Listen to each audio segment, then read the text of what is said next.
이 땅을 살아가면서 내가 이해되는 것, 세상에서 이해되는 것만 믿으려고 하는 분들이 있습니다. 근데 세상을 살아가면서 우리가 느끼는 것은 이해되지 않는 일들이 더 많다는 것입니다. 영어로 얘기하면 figure out이라고 하는데 완전히 내가 분석해서 이해가 되는 일들을 이해를 한다라는 표현이 있는데 그것을 보면 그 figure이라는 그 단어에 보면 그게 보이는 것, 나에게 이렇게 그림처럼 보이는 것 같은 어원들이 들어 있습니다. 그러니까 뭐냐면 우리가 경험적으로 이 컵 안에 물이 있고 물을 목사님이 마신다.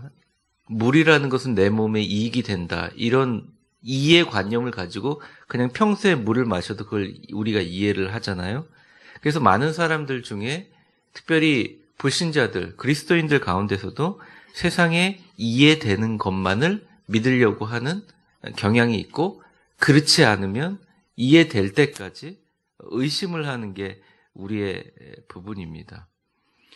그런데 이 한 컵의 물이 조그만 그릇에다가 이렇게 흐르는 흐름을 잘 정확하게 계산하는 세계적인 천재 수학자도 어느 날 이렇게 길을 걷다가 그것들을 수치적으로 계산할 정도의 천재 수학자도 이렇게 길을 걷다가 카페에 앉아서 처음 보는 그 여자가 커피를 한 잔을 마시고 있는데 갑자기 그 늦은 나이에 사랑에 빠졌다는 거죠. 그리고 그 여자에게 말을 걸고 커피를 마시기 시작하면서 같이 친하게 지냈는데 그 여자가 왜 나한테 좋은 마음이 들었는지 내가 왜 사랑에 빠졌는지 단 한 줄의 수학 공식으로도 분석이나 이해하지 못한다는 것이죠. 제가 영화 컨택트라는 영화를 되게 좋아하는데요. 물론 기독교적인 관점을 담고 있지는 않습니다.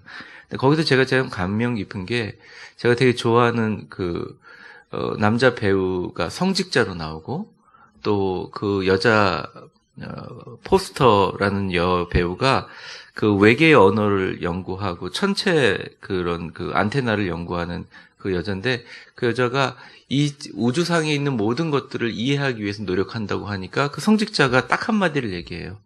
내가 당신을 사랑하는 것들을 그러면 이해하고 그것을 분석할 수 있겠습니까? 이런 것조차도 분석이 안 되는데 어떻게 우주를 이해할 수 있냐고 얘기를 했습니다. 실제로 이해되지 않는 것들이 더 많습니다. 근데 제일 바보 같은 사람이 어떤 사람이냐면 이게 이해되지 않으니까 이해시켜 달라고 얘기하는 것입니다.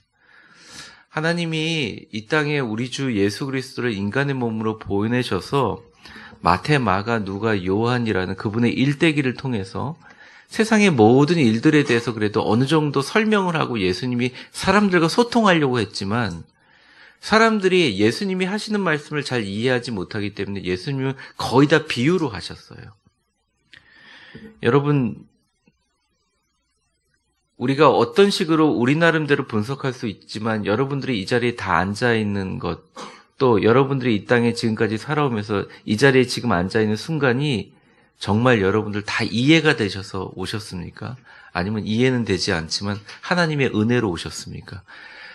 이해와 은혜 가운데 어느 편에 설 것인가가 그리스도인이 할 수 있는 가장 중요한 믿음과 또 우리가 기도를 해야 되는 이유와 우리가 간구해야 되는 이유와 우리의 평소에 3차원적인 세상을 살면서 4차원적인 기적을 바라는 우리의 본질일 수가 있다는 것입니다.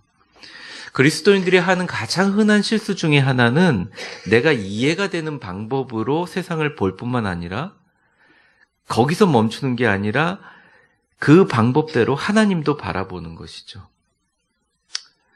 구약의 많은 부분은 그렇게 얘기를 합니다. 12정탐꾼이 왔는데 10명은 정확하게 정보를 분석해줘요. 그 당시에 가나안 사람들이 네피림의 후손이기도 하고 굉장히 이렇게 덩치가 컸다고 해요. 우리나라 옛날에 고구려인들이 평균 키가 175가 넘었다는 기록이 있는데 사실은 지금 현재보다 더 크잖아요. 근데 우리는 그건 믿지 않잖아요. 실제로 뭐 뼈가 발굴된 것도 아니고. 근데 성경상에 보면 그들은 너무 덩치가 크고 너무나 풍족한 땅이고 너무나 강력하고 철기 문명이 들어왔기 때문에 그들은 우리 앞에 메뚜기밖에 될지 않을 것이다. 그러니까 정확한 분석이죠. 정확한 이해죠. 정확한 사실과 결과를 이해해 주는 겁니다. 10명이 그렇게 얘기했어요. 사람들이 전부 다 그것에 대해서 받아들이죠. 왜냐하면 분석이고 사실이고 결과이기 때문에 그렇습니다. 근데 그중에 2명만은 여호수아와 갈렙은 정보와 분석과 결과를 얘기하는 것이 아니라 믿음을 얘기하고 약속을 이야기한다는 거예요. 그런데 하나님께서 10명을 신뢰하지 않았고 사람은 10명을 신뢰하고 2명, 그러니까 그들은 우리의 밥이라 그러니까 괜히 여호수아 갈렙 때문에 우리까지 죽을까 싶어서 돌로 때려 죽이려고 했지만 하나님은 오히려 그 10명을 신뢰하지 않았고 하나님은 여호수아 갈렙만 살리시고 나머지를 다 광야에 버려버리셨다는 거죠. 이게 단순히 몇천 년 전에 아니면 10,000년 전에 그냥 성경 속의 신화가 아니라 우리의 삶 속에서도 계속적으로 가져야 될 가장 기도에 잘 응답받고 형통한 삶을 사는 사람들의 비결을 여기서 바라볼 수 있다는 것입니다. 바울은 굉장히 똑똑한 사람이었습니다. 근데 바울의 똑똑함과 바울의 집요한 열정보다 더 위대했던 것은 바울은 기도하는 사람이었다는 것이죠. 오늘 33절을 같이 한번 읽어보겠습니다. 33절 시작. 깊도다 하나님의 지혜와 지식이 풍성하며 그의 판단은 헤아리지 못할 것이며 그의 길은 찾지 못할 것이로다. 이렇게 나와 있습니다. 깊도다 하나님의 지혜와 지식의 풍성하며 이렇게 나와 있는데 옛날 성경에는 하나님의 지혜와 지식의 부요하며 라고 나와 있습니다. 33절 보여주세요. 플루트 카이 스피아스 카이 그노세우스라는 표현이 뭐냐면 하나님의 지혜와 지식이 정말 풍성하고 부자처럼 넘친다 이런 뜻입니다. 특별히 바울 사도가 가지고 있는 온 인류에 대한 구원에 대한 그 부유함이 넘친다. 왜냐하면 인간이 생각할 수 있는 방법이 아니라 전혀 다른 방법으로 하나님께서 일을 하셨기 때문입니다. 공상과학 영화에 보는 것처럼 하나님께서 인간을 구원하시기 위해서 전부 다 홀로그램으로 예수 그리스도 십자가를 보여주고 예수님 직접 피 흘리고 죽으실 필요도 없고 갓난아이로 태어나가지고 마리아가 그렇게 산통을 겪고 고생할 필요도 없고 아이를 낳을 장소가 없어서 말구유에 낳을 만큼 사람들한테 학대받거나 천대받을 필요도 없고 십자가에 달리기 전에 채찍을 맞을 필요도 없고 그냥 우주 공상과학 영화에 나오는 것처럼 십자가나 그런 거 할 것 없이 그냥 사람들을 전부 다 정신을 변화시켜가지고 멀쩡하게 이단 교주들이 사람들을 체면화시키는 것처럼 전부 다 하나님 믿게 만들고 기계처럼 자유의지를 다 빼앗고 그 사람들을 그냥 그렇게 해도 될 것을 천사 1명만 보내서도 18만 5천 명을 그대로 몰살시키는 정말 강한 하나님이 어떻게 정말 예수를 정말 십자가에 못 박으려고 하는 사람들을 그대로 둬가면서 아니 그 사람들을 통해서 그 사람 중에 정말 하층민인 12명을 통해서 세계를 구원하신 이런 방법들 그리고 예수를 믿는 사람들은 정말 유대교를 뒤집는 악한 사람이다라고 해서 그들을 잡아 죽이려고 평생을 바치면서 내가 유대교를 위해서 하나님의 영광을 위해서 그 잡아 죽이던 하던 죄인 중에 괴수인 나를 사용하셔서 이 복음의 비밀을 얘기하시고 자신이 3년 동안 전도여행 다니는데 교회가 막 30몇 곳이 생기고 소아시아가 구원되는 역사를 자기가 보면서 그가 하는 고백은 그런 겁니다. 너무너무 깊다. 하나님의 지혜와 하나님의 지식과 하나님의 풍성은 너무너무 깊다. 플로트 카이 스피아스 카이 그노세스 가지고 있는 모든 우리의 지식과 풍성함과 지혜를 다 얘기해도 이거는 판단할 수가 없는 것이다. 특별히 십자가 사건은 그렇다. 온 인류를 구원하기 위해서 자기 아들을 죽여 세상에 이런 신이 어디 있느냐. 하나님 제가 졌습니다. 내가 갖고 있는 지적인 능력과 내가 갖고 있는 바른 판단으로 하나님을 판단하려고 하는 것, 하나님을 생각하려고 하는 것들을 접겠습니다. 라고 하는 표현이라고 나와 있습니다. 저를 한번 따라해 보세요. 그의 판단은 헤아리지 못할 것이며 그의 길은 찾지 못할 것이로다. 바울이 사역을 하면서 자신이 힘들고 넘어졌을 때, 어려웠을 때 결국 하는 것은 자기의 판단과 자신이 생각하는 길이 아니라 하나님이 나를 도와주시는 전적인 은혜로만 가능했다.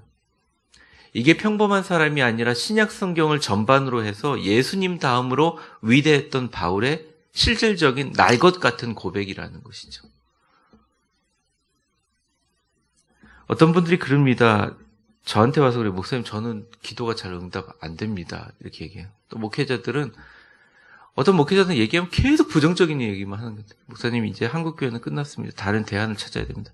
교회라는 것은 이제 다 없어질 것입니다. 10년 되면 교회는 다 없어집니다. 그럼 막 데이터를 내요. 학자들이. 왜 그렇습니까? 교회는 당연히 없어집니다. 왜? 지금 교회는 교회 나름대로 영적인 질서와 영적인 주도권을 가지고 영적인 권위를 가지고 목회자 하는 걸 싫어하는 분위기입니다.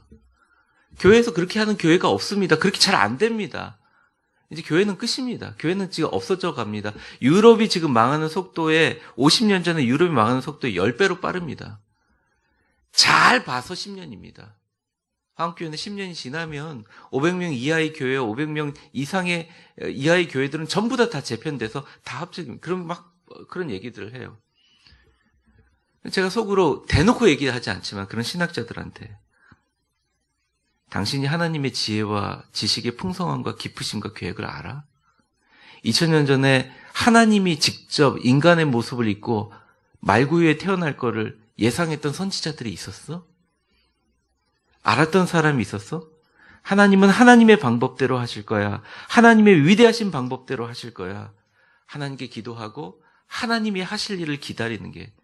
모세가 홍해를 가르기 전에 너희는 잠잠히 서서 너희를 위해서 행하시는 하나님의 영광을 보라. 하나님의 역사를 보라라고 하는 자세가 있지 아니하면 하나님이 역사하지 않았어. 그래서 제가 그분한테 얘기를, 그래서 당신이 기도응답을 못 받는 겁니다. 그래서 당신이 몸이 아픈 겁니다. 그래서 당신이 성공하지 못, 이렇게 얘기를 할 수가 없잖아요. 제가 판단하는 건 저도. 그래서 그러지 말고 우리 기도하면서 성령에 좀 집중했으면 좋겠습니다. 그런 얘기로 하는 겁니다. 완전하신 하나님은 자신만의 방법으로 자신이 하실 일들을 판단하시고 시행하신다는 사실을 비로소 깨닫는 순간 하나님께서 그 사람을 통해서 일하기 시작해요. 바울 사도도 그런 것 같습니다. 우리 위대한 교회도 그렇다는 것입니다. 우리 위대한 교회가 조금만이라도 마음속으로 우리의 개인적인 능력이나 위대함으로 교회가 이루어졌다는 마음이 조금이라도 있다면 그것만큼 하나님이 역사하지 않으세요. 참 신기해요. 저도 마찬가지로 여기 앉아있는 모든 분들도 마찬가지입니다. 나의 조그마한 좋은 부분 때문에 하나님의 판단과 하나님의 길과 하나님의 지혜와 하나님의 지식과 풍성함에 그것이 주가 아니라 그 지혜와 풍성함과 그 판단이 하나님이 오히려 나의 길에 숟가락을 얹었다고 생각하는 순간 성령님이 확 떠나버립니다. 사울이 그랬죠. 사울에게 가장 큰 비참함은 사무엘 선지자가 버렸을 때가 아닙니다. 하나님의 말씀에 순종하지 않아서 제사를 온전하게 드려지 않은 것 때문에 아닙니다. 다윗을 죽이려고 하프를 타고 있는 다윗에게 창을 던졌을 때가 아닙니다. 사울이 정말로 하나님의 걸 떠났을 때는 하나님 앞에 불순종하고 사울이 가장 인기 있는 왕이 되었을 때 하나님께 불순종하고 성경에 보면 여호와의 신이 사울을 떠나니라라고 했을 때 끝난 거예요. 한국교회 성령님이 떠나시면 한국교회는 희망이 없습니다. 그런데 참 소망이 있는 것은 한국교회 지금도 교회에서 한 영혼을 구원하기 위해서 성령님께 붙들고 성령님께 집중하는 교회는 주님께서 반드시 그 교회를 부흥시키고 역사하실 줄 믿습니다.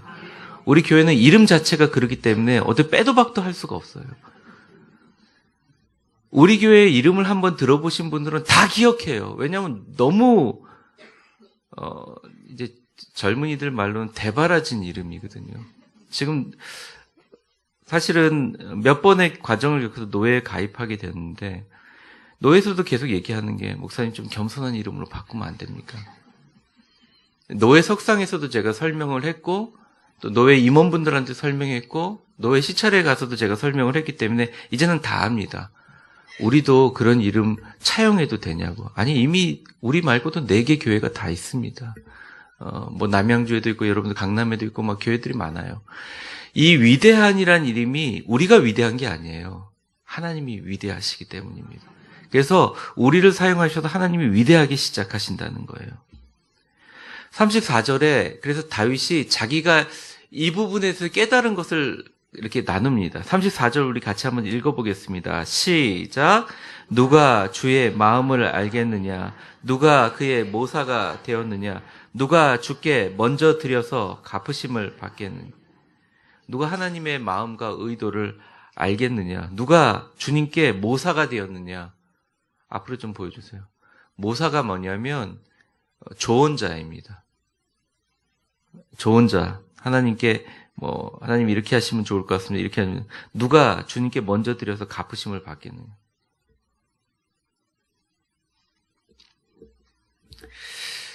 제가 플로에서 잠깐 플로라는 미국의 신학교가 있습니다. 플로라는 신학교에서 교회 성장학에 대해서 같이 이제 연구를 하면서 나누고 불과 5년 전만 해도 교회 성장학 쪽 철치 그로스 디파트먼트에는 최고의 권위 있는 학과였어요. 그래서 지금도 그렇지만 대부분 우리 한국 교계에 플로 신학교를 졸업하신 분들이 많습니다. 그 중에 아주 대표적인 그 한국뿐만 아니라 세계적인 대표하시는 분이 플로 신학교에 그냥 교회 성장학적인 목회학 논문을 그냥 툭 제출했는데 A도 못 받고 제가 볼 때는 좋은 점수를 받지 못한 논문이었는데 이건 논문이 아니라 설교문 같다라고 반려된 논문인데 그게 뭐냐면 여러분들이 지금 알고 있는 리고렌 목사의 목적을 이끄는 삶이라는 책이었습니다.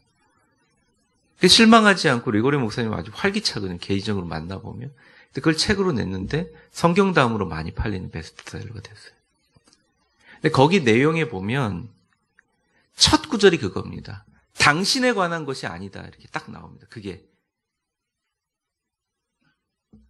당신에 관한 것이 아니다. 이건 모든 것은 하나님에 관한 것이다. 누가 주님의 의도와 마음을 알겠느냐? 누가 주님께 좋은 자가 되겠느냐? 누가 주님께 먼저 드릴 수 있는 사람이 되겠느냐? 우리는 이런 우를 범하기 쉽습니다. 저는 사실 이런 말씀을 드리는 이유는 정말 우리 교인들이 기도할 때 기도 응답을 받았으면 좋겠다는 생각을 가지고 있기 때문에 형통했으면 좋겠다는 것입니다. 진짜 그렇습니다.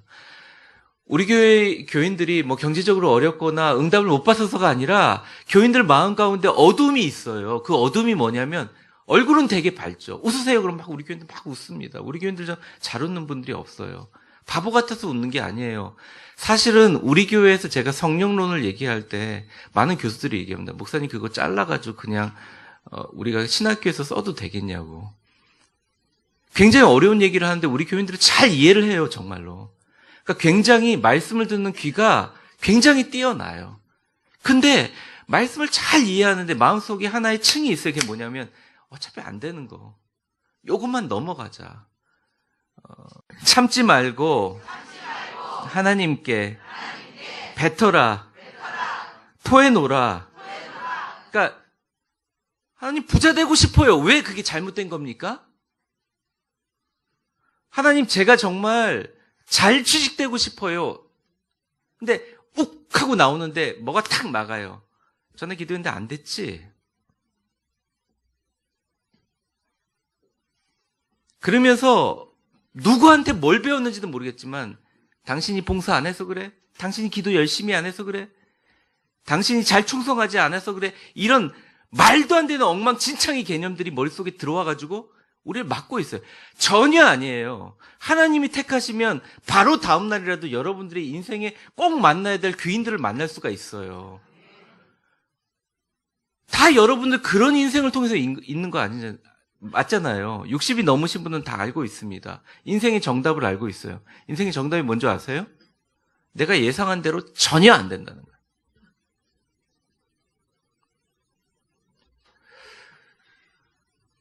예를 들어 이런 겁니다. 주님, 제 생각에는 이렇게 하면 될 것 같은데 이 사람이 문제입니다. 요 사람만 변화시켜 주시면 우리 교회도 잘 될 것 같고, 요 사람만 변화시키면 우리 가정도 잘 될 것 같고, 요 사람만 변화되게 하면 내가 사업이 잘 될 것 같고. 다시 얘기합니다. 누가 하나님의 모사가 되겠느냐. 누가 하나님의 마음을 알겠느냐? 누가 먼저 들여서 갚으심을 갚겠느냐? 어떤 분은 이럽니다. 좀 소위 말해서 자기가 똑똑하고 인생을 이렇게 하면 제 사업과 가정과 교회 인생이 행복할 것 같으니 이것만 주님 저한테 내놓으시죠. 안 내놓으시잖아요. 그러면 하나님 기다립니다. 저 자꾸 이러면 저 교회 나가버립니다. 협박을 합니다. 하나님께. 여러분 천문학자들이 딱 두 부류가 있다 그럽니다. 천문학자들은요, 여러분 보통 수학자들보다 뛰어나요. 우리나라는 천문학이 있는지는 모르겠어요. 천문학과가 있는지는 모르겠어요. 그런데 똑똑한 사람들이 안 가는데 미국에서 가장 똑똑한 사람들이 하버드를 가는 게 아니에요. 칼텍이라고 해서 캘리포니아 공대의 천문학과를 들어가요. 지금도 미국의 그 우주박물관에 가보면 칼텍 공대에서 만든 우주 만환경으로 지구상에 보이는 가장 많은 별을 찍은 사진들이 있어요. 세계에서 가장 똑똑한 사람들이 칼텍이에요. 그런데 천문학자들은 딱 두 부류랍니다. 하나는 엄청난 무신론자고 하나는 굉장한 신앙인들이라는 거죠. 근데 천문학을 연구하다 보면 하나님을 인정할 수밖에 없는, 계산이 안 되는 거예요. 은하계에 있는 별 숫자만 계산하다 보면 몇 년이 걸리는데 그것도 계속 틀리는 거예요. 법칙을 계속 만드는데 안 돼요.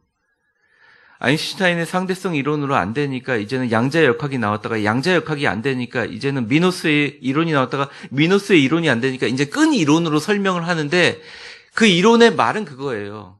여러분들 끈을 하나 가지고 이렇게 흔드는 것처럼 원자와 분자와 그 안에 계속 안으로 들어가면 그 안에 끈처럼 예측 못할 것이 있다는 거예요. 그걸로 우주가 되고 우주가 그렇게 형성되고 우주가 평창되고 우주가 준다는 거예요. 그러다 보니까 천문학자들이 미치기 시작합니다.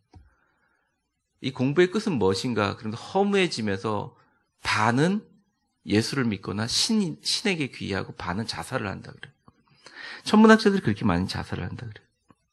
진짜 똑똑한 사람들이 우주를 바라보니까 도저히 이해가 안 되는 거예요. 사랑하는 성도 여러분, 혹시나 이 가운데서 하나님 요렇게 하면 이게 잘 될 것 같습니다. 요렇게 하면 잘 될 것 같고 이게 문제니까 이거 변하게 해주세요.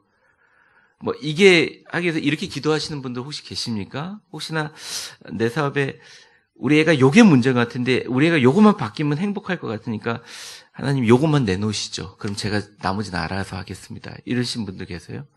근데 바울 사도가 사역을 해보니까 생명 걸고 사역해보니까 이게 다 헛된 것이라는 거죠. 그래서 바울 사도가 36절에 찬양으로 마무리하고 있습니다. 36절 같이 한번 읽어보겠습니다. 시작. 이는 만물이 주에게서 나오고 주로 말미암고 주에게로 돌아갑니다. 그에게 영광이 세세 있을지어다. 아멘. 저는 우리 교회가 안 된다라는 말은 가능하면 안 하셨으면 좋겠어요. 여러분들 말 때문에 안 될 게 되고 될 게 안 되지 않습니다. 저는 여러분에게 선포합니다. 우리 교회는 반드시 잘 될 겁니다. 이 자리에 오신 분들은 반드시 잘 될 줄 믿습니다. 왜냐하면 그냥 말씀대로 주께서 주님 앞에 간절히 구하는 자에게 내가 그 말대로 내 이름으로 구하면 내가 시행하리라 하셨기 때문에 말씀에 근거해서 얘기하는 거예요.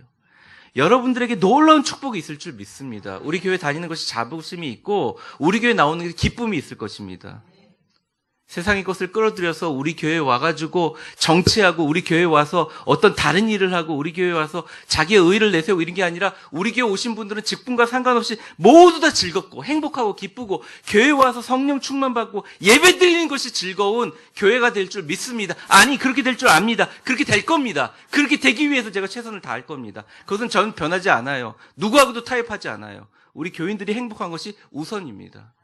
그래야 이 땅의 교회가 성장합니다. 근데 인간의 힘으로 될 수 있나요? 절대 안 돼요. 우리의 습관이 버려질 수 있나요? 절대 안 돼요. 우리의 힘으로 할 수 없습니다. 우리의 힘으로 할 수 있다고 생각해서 하는 순간 우리는 지고 맙니다. 마귀의 밥이 되고 맙니다. 오직 성령님만이 그것을 할 수 있어요. 만물이 주에게서 나오고 주로 말미암고 주께로 돌아갑니다. 그에게 영광과 능력이 세세 있을지로다. 아멘 하면서 맞추고 있다는 거예요. 자, 여기서 우리가 한번 정리를 해보겠습니다. 말씀을 마무리하기 전에. 다 다 여러 가지를 얘기하지만 저를 비롯해서 여기 있는 분들 솔직하게 그냥 얘기하면 저는 기도할 때마다 잘 응답받고 싶어요. 그게 하나님의 법칙과 맞는지는 잘 모르겠지만 잘 응답받고 싶어요. 정말 형통하고 싶어요. 물질적으로, 영적으로, 사회적으로 영향력 있는 사람이 되고 싶어요. 그냥 한 개인의 그러니까 목사로서가 아니라 한 개인적으로 더 깊이 있게 하나님을 알고 싶고 인생을 살아가면서 나의 삶이 의미 있게 하고 싶어요. 하나님 나라 갈 때까지 또 하나님 앞에 가서도 아름답게 쓰임 받고 싶어요. 근데 문제가 있습니다. 하나님의 위대하심을 이해하려면 시간이 걸린다는 거예요. 저는 간단하게 이렇게 얘기합니다. 하나님께 가장 잘 응답받을 수 있고 하나님 앞에 가장 형통할 수 있는 비결을 유추한다면 자세인 것 같아요. 언제나 주님이 잘 아시니 주님의 뜻이 이루어지기를 원합니다라는 기도로 십자가의 사역을 이루셨던 것처럼 응답이 안 됐을 때가 더 중요한 거죠. 예를 들어 제가 목회자로서 제가 목회적인 계획이 안 됐어요. 응답이 안 된 거죠. 안 됐을 때 그때 꼭 참고 하나님 앞에 하나님 그럼에도 불구하고 성경에 쓰여 있는 것처럼 얼마나 더 좋은 걸 주시려고. 우리 성도들이 갑자기 어려움을 당해가지고 힘든 일을 당하면 하나님 성도님 왜 이렇게 하십니까? 가뜩이나 더 전도하고 열심히 하려는 분에게 왜 이렇게 시련을 주십니까가 아니라 주님 그건 알겠지만 얼마나 더 좋은 걸 이분한테 주시려고 하나님 당신을 찬양합니다. 당신을 감사합니다. 왜냐면 나는 모르니까. 어떤 분이 목사님 내일 몇 명 오십니까? 예상을. 저 몰라요. 근데 저는 분명히 믿습니다. 하나님께서 우리 모든 성도들에게 엄청난 기쁨을 주실 거예요. 여러분은 믿든 안 믿든 말입니다. 옆에 있는 분들에게 한번 축복해 보겠습니다. 이건 좀 진지하게 웃으면서 축복해 봐야 될 것 같아요. 얼마나 더 좋은 것을 주시려고 하나님께서 당신을 보고 계십니다. 그러니까 인생 살면서 고난이 없을 수는 없어요. 하나님이 우리에게 준 인생에 치러야 될 가격이 있어요. 그런데 그때마다 하나님이 얼마나 더 좋은 것을 주시려고 하면 하나님의 마음을 사로잡게 된다는 거예요. 또 하나는 뭐냐? 감시하는 거예요. 자신의 마음과 계획과 지식과 자신이 뱉는 말을 끊임없이 감시하는 거예요. 아, 내가 이렇게 하면 안 되겠구나. 내가 이렇게 하는 게 아니라 죄책감을 가지라는 게 아니라 아, 나의 말이 진짜 하나님의 영광을 돌리는 말인 거예요. 나의 말이, 나의 계획과 나의 생각과 나의 지식이 진짜 하나님을 기뻐하고 즐거워하고 감사하고 즐기는 것인가? 한나에게 네가 아들이 있을 것이다. 네 말대로 될지를 모르는데 한나가 막 기뻐하고 이미 받은 것처럼 기뻐하고 즐거우고 감사하고 즐기면 하나님께서 역사하실 줄 믿습니다. 믿음이 뭔가요? 믿습니다라고 말하는 것보다 오히려 된 것처럼 즐거워하는 게 아닌가요? 어저께 신방을 갔는데 한 집사님이 그러는 거예요. 다산 신지구 아파트를 이렇게 보면서 목사님 그 위층에서 보는 아파트를 보면서 아니 목사님 이렇게 입주자들이 많은데 전도할 게 너무 많아서 어떡하죠? 그러면서 웃으시더라고요. 근데 제 마음속에서 기쁨은 아 그랬구나. 다산 신지구가 입주하니까 요즘 사람들 상가교회 안 나오는데 그 많은 사람들을 어떻게 수용하지? 얼마를 해가지고 무슨 건물을 사지? 저는 그 생각을 했는데 어떤 분은 시각으로 사람들이 이렇게 많으니 더 전도할 것이 많아서 내 힘으로 어떻게 감당하지? 하나님 감사합니다. 사람들이 많아서 감사합니다. 보는 시각이 완전히 다르구나. 반성을 하게 됐어요. 사랑하는 성도 여러분, 물질적으로 풍요하고 싶습니까? 이미 받은 것처럼 행동하세요. 어깨를 쫙 피세요. 자기 사업이 잘 되고 싶습니까? 딱 사업 시작하기 전에 아침에 일어나서 음성 큐티 끝나고 나서 하나님 우리 사업이 잘 될 줄 믿습니다. 왜냐하면 저는 이 사업을 통해서 제 먹고 살고 여생을 위해서 사는 게 아니라 하나님의 영광을 위해서 하기 때문입니다. 선포하면서 시작하세요. 자녀가 걱정되십니까? 뭐 유학 가서 어려움이 있고 힘듦이 있어요? 그러면 그 자녀를 향해서 멀리 있지만 선포하십시오. 이 자녀를 통해서 하나님의 영광을 위해서 존재함을 믿습니다. 오늘 마지막 점으로 모든 것이 주님께 오고 모든 것이 주님에게 돌아가니 그에게 영광이 세세 있을 것이다. 나의 인생이 바로 하나님의 영광을 위해서 존재한다는 것을 내 내면에 알리고 하나님께 선포하는 것입니다.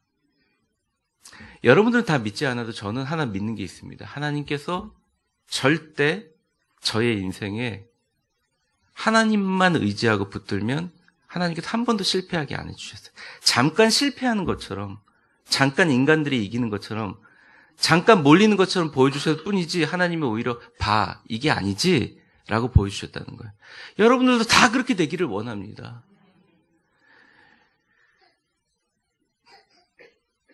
마지막으로 말씀을 맺으면서 우리 교회만 교회가 아니에요.